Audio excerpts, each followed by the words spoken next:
I wanted to get to a bigger point. Because the time comes, somewhat pun intended, for us to take the gloves off when it comes to Jake Paul. After I beat Mike Tyson, the amount of people saying this is rigged was crazy. And I can break his mentality, then I've broken Jake. So this is why it's going to be an interesting fight, because I just don't look at it from a physical standpoint. StephenASmith reportedly reacted with shock after Mike Tyson and Anthony Joshua accused Jake Paul of attempting to offer bribes. Smith stated that boxing has now reached a critical breaking point. He argued that the sport must put an end to these absurd spectacles. According to Smith, Jake Paul treats boxing matches like scripted business arrangements rather than real competition. He went as far as saying that Paul should not be allowed to wear gloves because he turns serious fights into commercial performances. Smith believes such actions disrespect true fighters and severely damage boxing's credibility on a global level. Kind of things that I'm talking about here. Boxing's a skill. Let me give y'all an example. Remember Francis Ngannou? Remember that monster? That Nigerian nightmare? Remember him? And then we saw him show up and show a little skill against Tyson Fury, who came there out of shape. What happened when he got into the ring with Anthony Joshua? He got put to sleep, much in the same way Nate Robinson got put to sleep. Boxing is a... Anthony Joshua has already made his position very clear. When asked whether he would take it easy on Jake Paul or agree to any special conditions, AJ immediately rejected the idea. He stated that he only fights seriously and without compromises. As a former world champion, Joshua emphasized that he cannot gamble his legacy on gimmick fights or scripted outcomes. He made it clear that he will never sacrifice the integrity of boxing for entertainment or financial gain. See, with Jake, what I learned about Jake is, so when you look at the physicality stuff, and as you said, he's looking at my chest, I think Jake is someone where I got to beat him mentally because he's a mental person. This is my observation. A lot of what Jake's preparation is based around is not only the physical aspects of training, but the way he thinks, meditation, breath work. And if I can break his soul and I can break his mentality, then I've broken Jake. So this is why it's going to be an interesting fight, because I just don't look at it from a physical standpoint. I know the person that's in front of me, and I know that I got to break it. That's why I said I got to take his soul. It's not just physical, I got to take your soul in the ring. Only person that can do that is God. I knew he was going to say that. Is he f***ing with your brain? No, I don't know. That's what I was going to ask, is how do you plan on doing that? Like, when is it going to start? Because I mean, obviously in the fights it's different, you know? But, I mean, when are you going to start taking it? I've just seen in fights when I can see someone's, let's call it energy, frequency leaving their body. And that's what my goal is to do the same to you. You have that instinct. You can see it. When you're fighting, you can just see a small glimmer of someone that's just about to start fading. And then you just keep exploiting that, keep exploiting that until some people give up. Some people get knocked out. We'll figure it out. But as I said, for me, it's not just going in there and being dominating physically. I want to break him down spiritually and mentally. That's some deep boxing. Mike Tyson reportedly suggested that Jake Paul attempted to control or script certain aspects of their fight. Tyson explained that money was never a motivating factor for him, as he is already financially secure and the bout would not affect his lifestyle in any way. He said he agreed to step into the ring one final time purely for personal reasons. According to reports, Tyson was not fighting for profit and strongly resisted any attempt to influence or dictate the outcome. To walk away from? This fight is not going to change my lifestyle financially. I'm a fighter. I feel good. I can do it. I feel I can beat this guy. Come on. Well, we're going to be in the building. I'm going to be there. Speaking of the exhibition with Roy, like, when that exhibition happened, man, I felt like... Joe Rogan discussed what he believes is a recurring pattern in Jake Paul's boxing career. According to Rogan, Jake consistently selects opponents who are physically imposing but strategically safer in other respects. He believes these matchups are carefully chosen rather than coincidental. Rogan argued that such opponents bring massive attention and name recognition, benefiting Jake regardless of the actual sporting result. Using Mike Tyson as an example, Rogan explained that legendary fighters draw huge audiences simply by entering the ring. This creates an environment where entertainment value takes priority over genuine competition.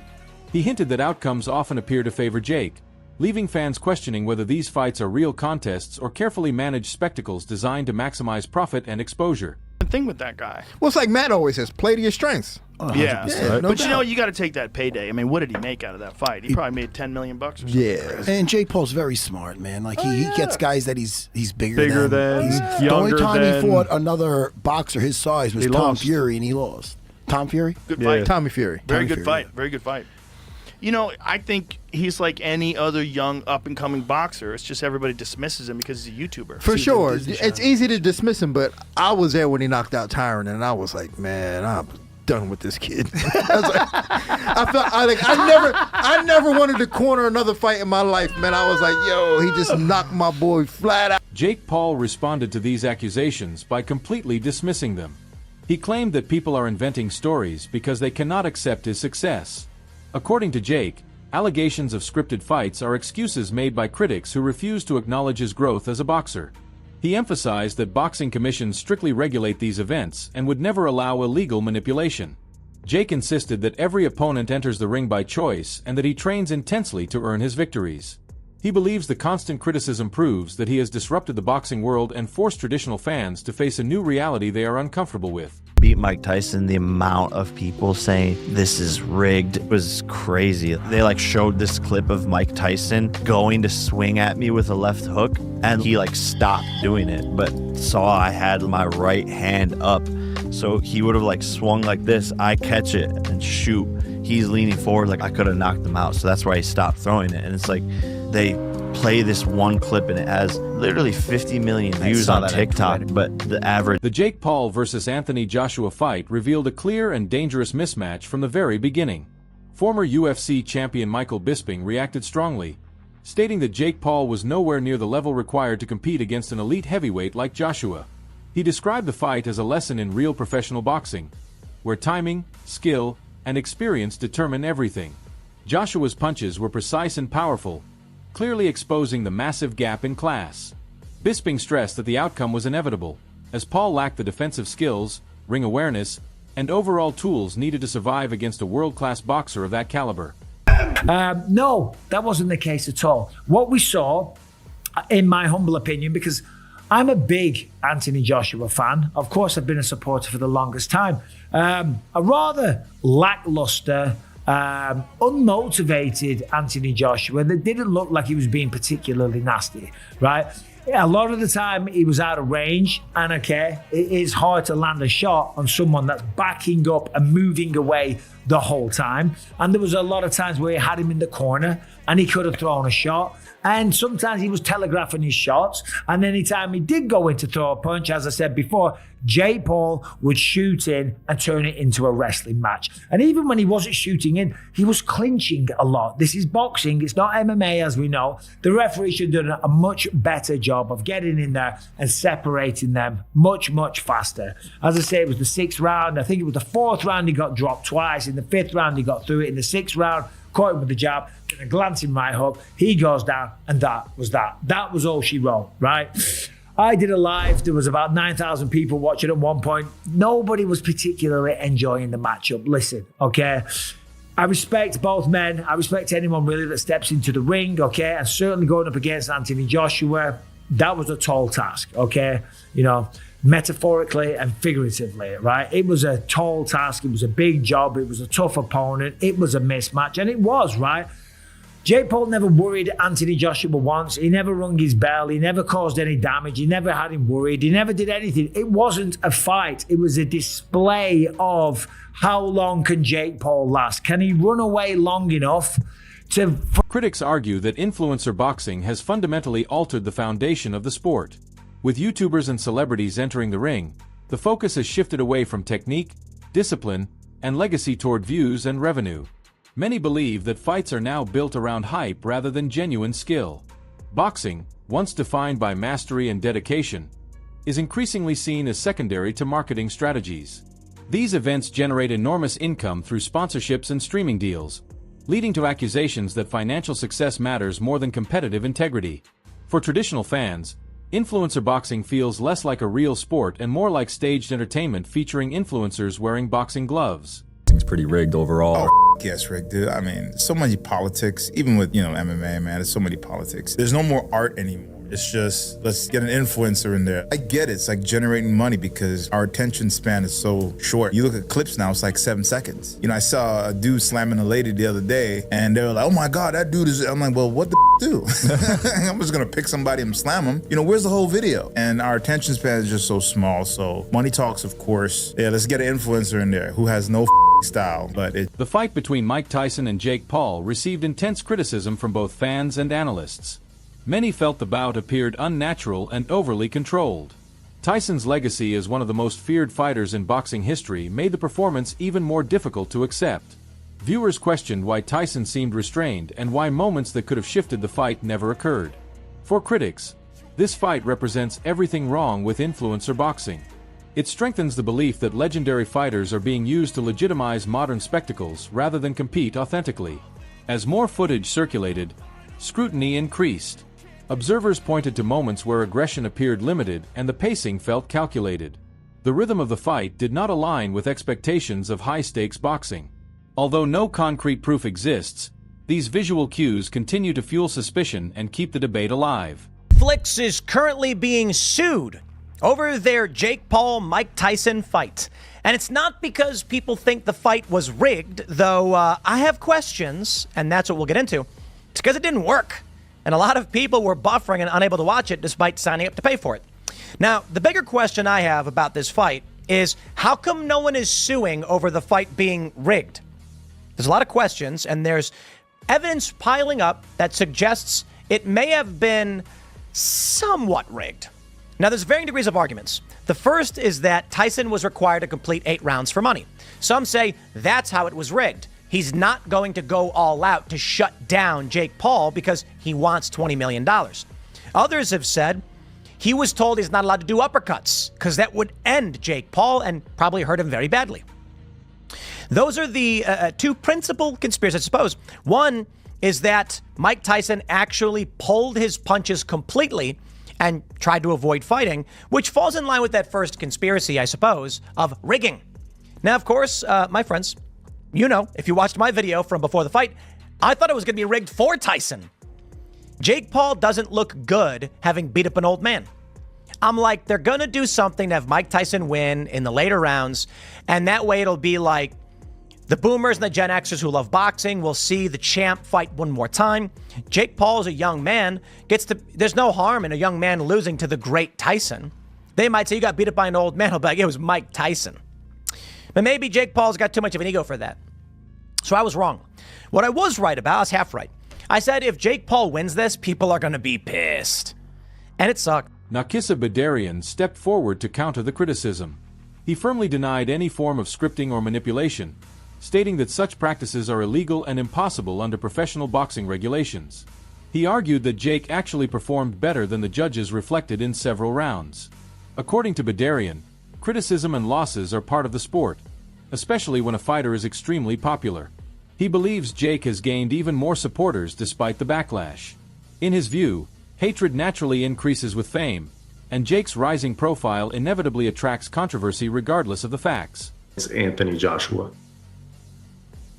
So that would have meant, 3-2 for Joshua heading into the 6th round, which again, a lot of people thought that he would dispose of him rather quickly. Can you give us an update on how he's doing? We know that he broke his jaw in multiple places, 2 places to be exact, and I believe he has revealed that he's had surgery since. How is he doing? How is he feeling?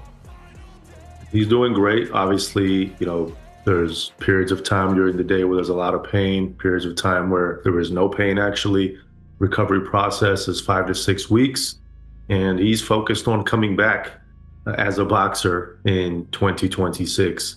This is a sport that he loves. This is a sport that saved him from the path that he was on in the past. And I think in a funny way, I'm kind of glad he didn't win. And I know that may sound harsh, but imagine if Jake Paul, 5 years into the sport in reality, probably 3 years into the sport in terms of 3.5 years in terms of fighting top level competition who are fighters, beat Anthony Joshua.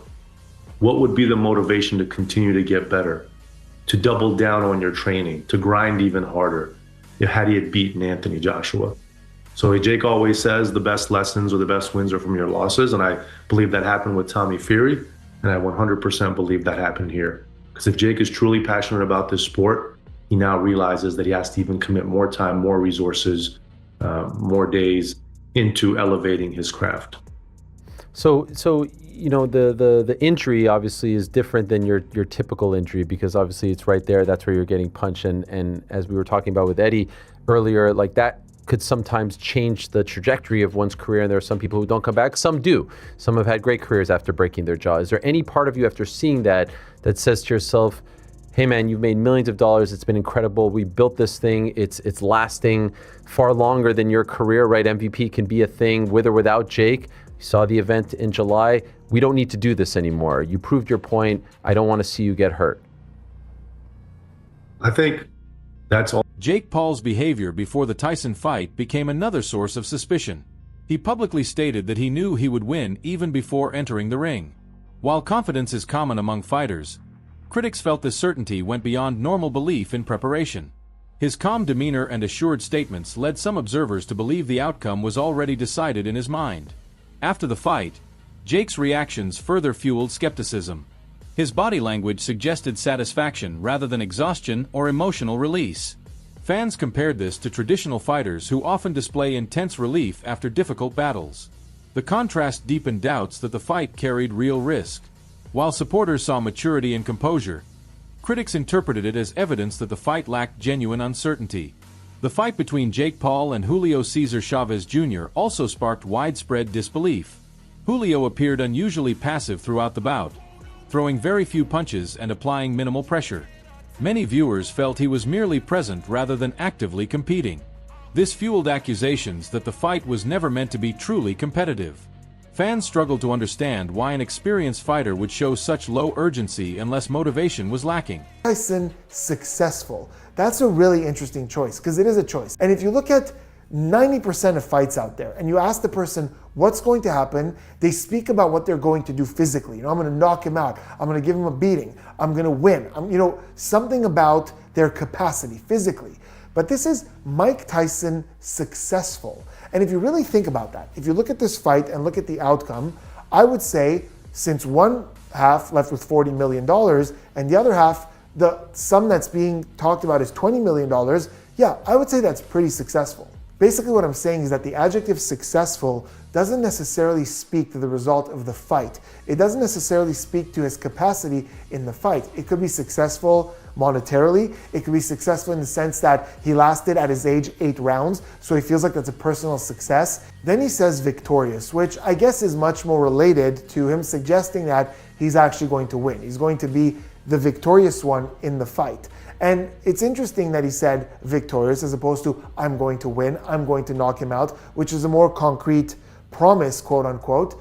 But still, that successful is really interesting to me, that's where his mind went first. Then, after he provides the answer, Mike Tyson, successful, victorious, he himself changes the subject. He immediately gets off the topic and says, today is Ramadan, it's my holy holiday, so I can't say how I truly feel. Which, saying that he can't say how he truly feels, really corresponds with that lip. Paulie Malignaggi offered an alternative perspective. He suggested that the issue may not be fight fixing but financial motivation. According to him, Julio's low punch output reflected poor preparation rather than scripting. Malignaggi explained that when fighters enter bouts primarily for money, their hunger to win disappears. Without that drive, performance naturally declines. This viewpoint shifts some responsibility away from Jake while still exposing deeper issues within influencer boxing. It suggests that the system itself encourages fighters to show up for paychecks rather than pride or competitive spirit. A couple of shocking results. I think that Jake Paul on the cards and the promotional arm of his brand, I think, is the most fun part of what Jake Paul brings to boxing. Honestly, I think long term, I think that's what we can hold hope for. Because Jake's fights are, this one was borderline atrocious, and kind of the writing was on the wall. But I gotta admit, even I bought drank the Kool-Aid, and mainly I drank the Kool-Aid because Chavez Sr., who also is disgraceful for doing this, made me believe, and I think, this has been the problem with Chavez Jr. He's been enabled constantly by the media, the promoters, his family, and all this other stuff. So he never really shows up prepared. He never cares and just shows up to get paid and basically steals the bag every single time. And he did it tonight again. The reason I actually thought this fight had a chance was because Chavez Sr.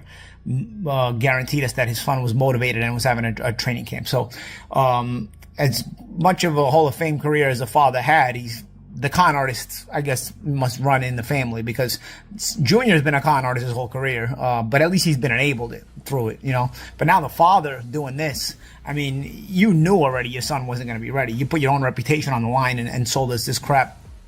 And then ultimately,